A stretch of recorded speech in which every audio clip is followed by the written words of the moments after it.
Hey! Hey! Ja, wir sind's, Annette und Lutz. ich habe euch ja versprochen, dass wir ein Special-Video machen, wo Lutz und ich einfach mal erzählen, was so passiert, wenn sich Seelenpartner begegnen. Ne? Ja, das machen wir. Und zwar, bei uns ist ja jetzt schon ein bisschen her, seit 9,5 Jahren sind wir zusammen. Richtig, ja. Und vor über 10 Jahren sind wir Okay. uns das erste Mal begegnet. Richtig. Und das war total cool, weil ich hatte ja in der letzten Podcast-Folge Nummer 56, hatte ich darüber gesprochen, was es bedeutet, sich darauf vorzubereiten. Also ich habe ja mein Erfolgsrezept mit dir geteilt. Was du machen kannst, damit Mr. oder eben Mrs. Right, je nachdem, worauf du stehst, in dein Leben kommen kann. Und da ging es ja eben auch unter anderem darum, zu welcher Person musst du werden, damit ja, Mr. Right, eben der Seelenpartner oder wie auch immer in dein Leben kommen kann, weil du damit natürlich schon die Energie losschickst, damit Mr. Right, wie eben Lutz, mich auch finden konnte oder eben Richtig, dein ja. Seelenpartner dich finden kann. Und das war total cool. Ich hatte ja damals in Kapstadt gelebt und du in Hamburg Richtig. und du warst dort zu Besuch. Genau. Und er war mit seiner damaligen Frau unterwegs gewesen und ja, ich kannte sie von der Arbeit her, vom Job und ja, und wir hatten uns verabredet und ich hatte sie eingeladen zu einer Dinnerparty.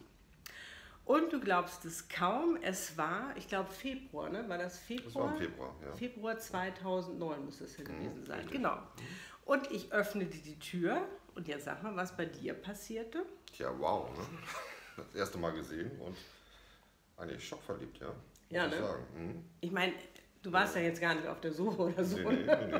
Ich meine, du warst ja verheiratet, auch mit einer tollen Frau und dann auf einmal, also so wie du mir das erzählt hattest, war das so ein bisschen so dieses, wow, das ist meine Frau.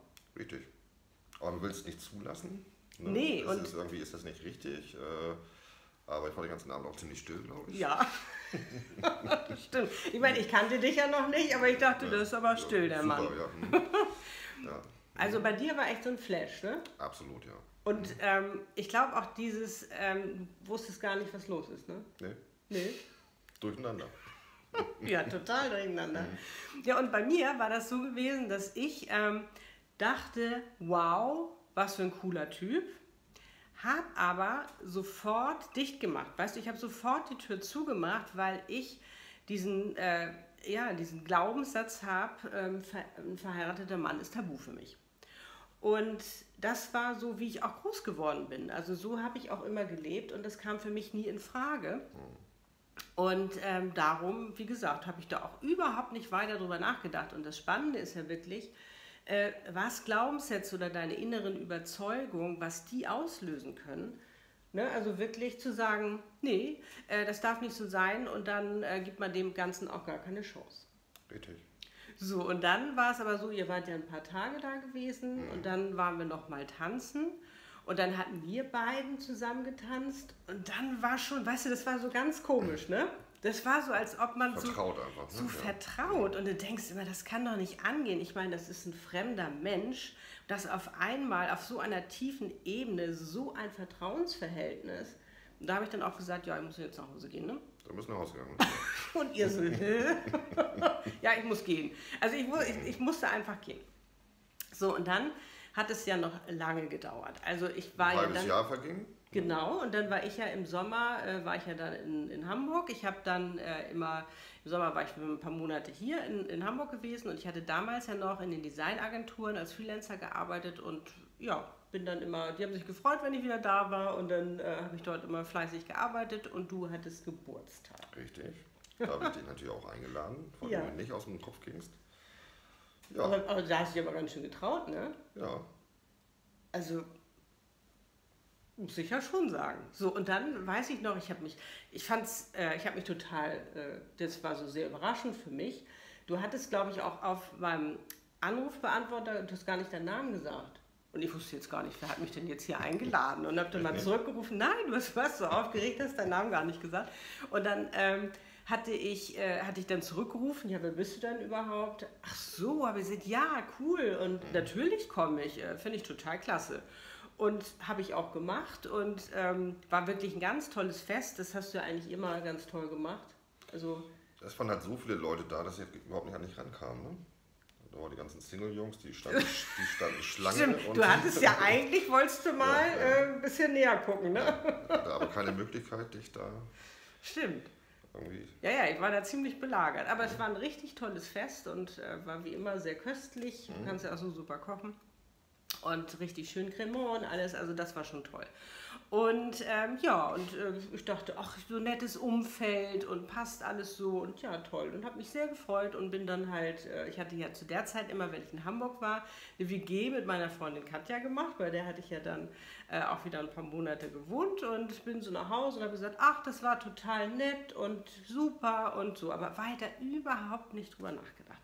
Das, was bei mir allerdings war, bevor ich zu dir gefahren bin auf deinen Geburtstag, war ich total aufgeregt. Ich war total aufgeregt, habe mich total gefreut und ich dachte so, was ist das? Also wirklich, als ob ich zu einem Date fahren würde, aber das war mir gar nicht bewusst. War mir genauso. Ja, ne? Also die da oben werden sich wahrscheinlich echt ins Fäustchen gelacht haben und gesagt haben so, oh Gott, die beiden und wieder, ne? Merken die gar nichts. So, und dann war es so gewesen, dass ich dann natürlich wieder nach Kapstadt und wir haben uns dann ja auch erstmal gar nicht wieder gesehen und dann kam ich ja wieder im nächsten Jahr, das war ja dann 2010. Richtig. Lutz hatte mal wieder Geburtstag. Ich habe dich wieder eingeladen. Lutz hat sich wieder getraut, hat mich wieder eingeladen und diesmal waren das ein bisschen weniger Es Menschen. waren Ne? 10 Leute und davor waren es, glaube ich, 90 oder so. Ja. Und dann weiß ich noch, wir standen dann zusammen in der Küche und ich habe noch gesagt, ach, diesmal sind aber weniger Menschen gekommen als sonst. Ich dachte jetzt wieder, das wird so ein rauschendes Fest mit 90 Leuten. Und dann, was hast du gesagt? Was habe ich gesagt? Gute Frage. Ja, ich habe nur besondere Leute eingeladen. Ja, Ne? genau. Und Das da war war's, so, ne? ich besonders für dich, da war schon so, hä? Ja, und dann sind wir rausgegangen und dann hat Lutz sich offenbart und Dann gab es den ersten Kuss. ja, und hat gesagt, Annette, ich habe mich in dich verliebt. Ich weiß, die Umstände sind nicht gerade rosig, wie das jetzt alles so ist, aber was soll ich machen? Ich traue mich jetzt, ich sag dir das und dann, weiß ich auch nicht. So, da haben wir uns geküsst und immer aufgepasst, ne? Wenn man, bei der erste Kuss, da weißt du schon gleich, ob es passt oder nicht. Passte. Ja. So, und dann war es ja nun so gewesen, so, oh Gott, ich schon wieder, dieses, weißt du, dieses Gewissen, was mich da an mir nagte, nein, das kannst du nicht machen, das ist verheirateter Mann, oh Gott, was hast du jetzt gemacht? Und ich weiß noch, ich bin nach Hause und war wieder bei meiner Freundin und dann am nächsten Morgen, ich so zu ihr, weißt du, was passiert ist, das glaubst du nicht und ich habe sie erzählt und du hattest mir eine SMS geschrieben, hast gesagt, ich würde dich gerne wiedersehen und dass wir uns mal in Ruhe unterhalten können. Und dann habe ich gesagt, das kann ich nicht machen. Also es geht gar nicht, verheirateter Mann. Und Noch SMS, keine WhatsApp, ne? ja, SMS gab es damals noch. Und dann war es so gewesen, dass ich weiß noch, dass meine Freundin zu mir sagte, Annette, vielleicht ist es Mr. Right. Und darum rede ich auch mal so viel über Mr. Right, weil ich finde, das ist echt so eine tolle Bezeichnung und das hat bei mir Klick gemacht, wo ich gesagt habe, stimmt. Es kann ja sein, also ich kann ja zu diesem Abendessen, wir haben uns zum Abendessen verabredet, ich kann da ja mal hingehen und dann können wir gucken. So, und dann können wir alles weitere, habe ich ja noch nichts Schlimmes gemacht, wenn wir da jetzt zum Essen gehen. So, und ich hatte ja auch in der letzten Podcast-Folge davon gesprochen, sei dir wirklich klar, was du willst. Und ich habe ja vorher für mich diese ganze Übung auch schon gemacht und ich wusste ganz genau, was ich will und hatte natürlich dadurch schon diese Liste im Kopf, diese imaginäre Liste. Du warst ja vorbereitet, ich nicht. Du warst noch aufgeregt, ne? Ja. Lutz war so aufgeregt, das war so süß. Und ich war wirklich so sehr pragmatisch und habe das dann einfach so auch ins Gespräch mit eingebaut. Ich habe gesagt, pass auf Lutz, ich bin ja nun 40, also wenn du jetzt noch einen Kinderwunsch hättest, was ja gerne Männer in deinem Alter um 40, dass sie sich noch mal eine jüngere suchen, er hat sich eine ältere gesucht, ist aber nicht ganz ein Jahr. 7 Monate. Ja, also gleicher Jahrgang.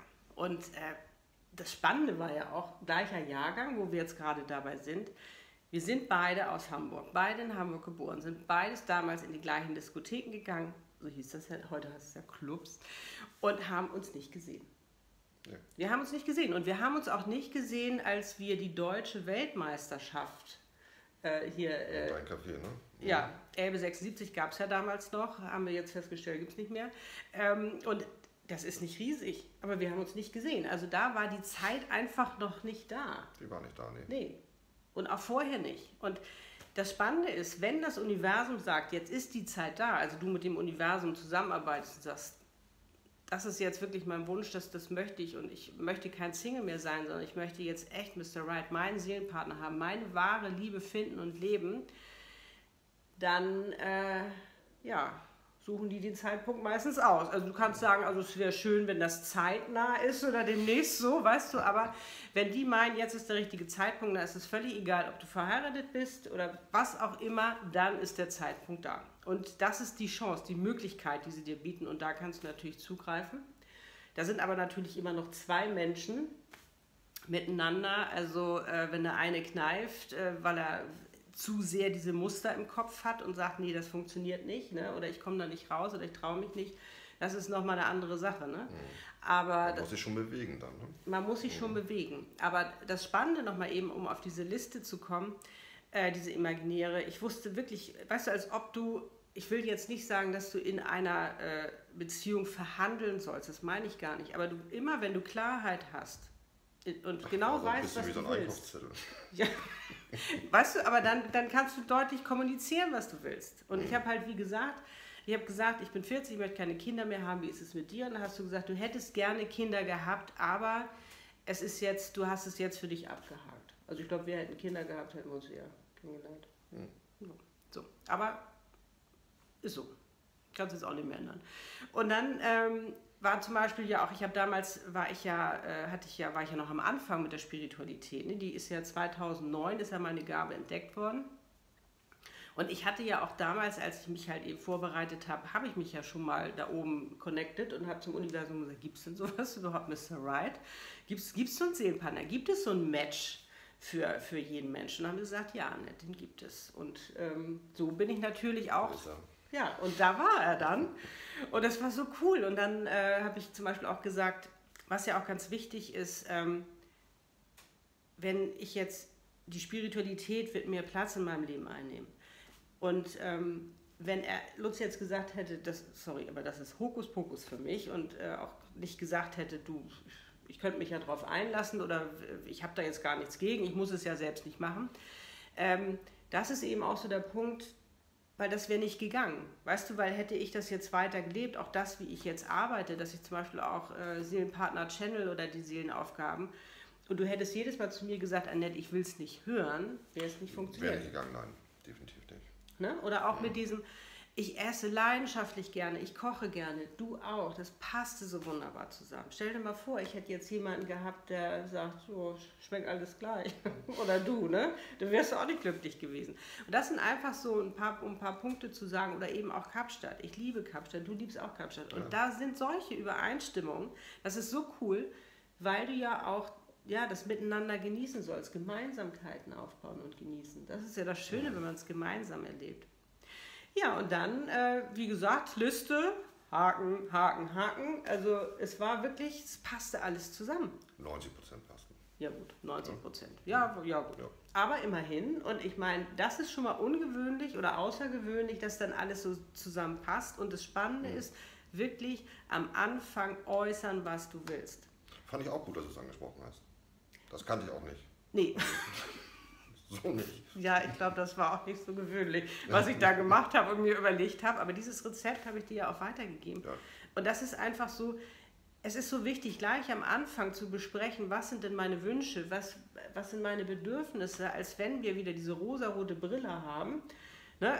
Alles ist toll, natürlich, es ist auch wunderschön, aber dann nachher kommt dieses böse Erwachen und du denkst so, hey, das passt ja überhaupt nicht. Und dann ist es so schade einfach und gleich am Anfang zu sagen, oder könntest du dir zum Beispiel vorstellen, dass du dich da mehr öffnest oder dass du dies oder jenes und der andere ist bereit, dann ist das natürlich eine ganz andere Voraussetzung. Ja, ne? Das war the magic moment, wie wir uns kennengelernt haben und ja, wie das weitergeht mit uns. dass wir uns entschieden haben, zusammen das miteinander probieren zu wollen. Das ist klar, sonst würden wir nicht sitzen wie bei Loriot auf dem Sofa. Das ist ähnlich, ne? Ja. Das ist klar. Aber ja, was es eben auch, also welche Hürden wir auch genommen haben. Ne? Weil ich meine, anderer Kontinent, du verheiratet, all diese ganzen Sachen, wie wir das gemeistert haben. Ausgezogen zu meinen Eltern. Genau, das wollte ich nie wieder eigentlich. Nee, das wollen wir aber beim nächsten Mal erzählen, Lutzel. Man kommt so in Sabbelaune, ich weiß. Was wir da genau gemacht haben, wie wir das geschafft haben und was es eben auch bedeutet, eine Seelenpartnerschaft zu leben, auch ein Seelenpartner zu sein, das erzählen wir dir beim nächsten Mal. Ja. Ne? Und wenn du Fragen hast, immer her damit, beantworten wir dich gerne. Tschüss. Tschüss.